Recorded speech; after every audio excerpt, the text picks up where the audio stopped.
మాజీ ఎమ్మెల్యే పెద్ది విశ్వేశ్వరరెడ్డి గారి అంత్యక్రియలో పాల్గొనేందుకు వరంగల్ పశ్చిమ ఎమ్మెల్యే మాజీ ఎమ్మెల్యే మన వినయ్ భాస్కర్ గారు వచ్చారు. వినయ్ భాస్కర్ గారు మనతో ఉన్నారు. వారితో మాట్లాడే ప్రయత్నం చేద్దాం. సార్, మీకు పెద్ది గారితో ఉన్న అనుబంధం ఏంటి? బోనాల పండుగ జోర్దార్గా చేయాలని ఆలోచన చేస్తున్నారా? అయితే కిసాన్ ఫ్యాషన్ మాల్ లా అద్రిపోయే ఆఫర్లున్నాయి. జోర్దార్గా షాపింగ్ చేయండి. ఉద్యమం సమయంలో ఆనాటి ఉద్యమ నేత కేసీఆర్ గారు తెలంగాణ ప్రజల ఆకాంక్ష కోసము అనేక కార్యక్రమాలు ఇవ్వడం జరిగింది.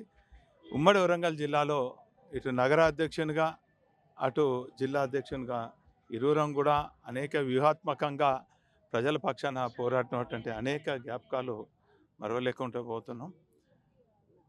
ఉద్యమ సమయంలో ప్రజలతోనే ఉన్నాడు, ప్రజాప్రతినిధిగా ప్రజలతోనే ఉన్నాడు.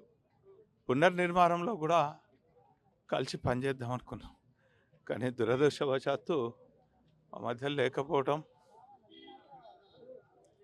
చాలా బాధ ఉంది.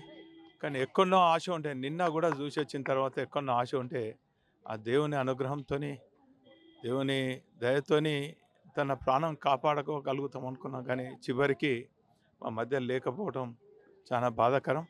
వారి నర్సంపేట నియోజకవర్గం అనేక అభివృద్ధి కార్యక్రమాలు చేసిండు, ప్రజల పక్షాన నిలుస్తున్నాడు. ఏదేమైనప్పటికీ కూడా వారి ఆత్మ శాంతి చేకూరాలని మరి ఆ భగవంతుని కోరుకుంటూ ఆ కుటుంబానికి బీఆర్ఎస్ పార్టీ మరి అండగా ఉంటుంది. మా కేసీఆర్ గారు, హరీష్ రావు గారు, కేటీఆర్ గారు ఇప్పటికే ఆపద సమయంలో వారికి అండగా ఉన్నారు. రాబోయే రోజులలో కూడా ఆ కుటుంబానికి అండగా ఉంటారని తెలియదు. విశ్వేశ్వరరెడ్డితో ఎనలేని అనుబంధం ఉందని, ఉద్యమంలో కూడా కలిసి పనిచేశామని, పునర్నిర్మాణం కూడా పనిచేద్దాం అనుకునే సమయంలో ఇలా జరగడం దురదృష్టకమని వినయ్ భాస్కర్ గారు చెప్తున్నారు. ఇది ఇక్కడ పరిస్థితి.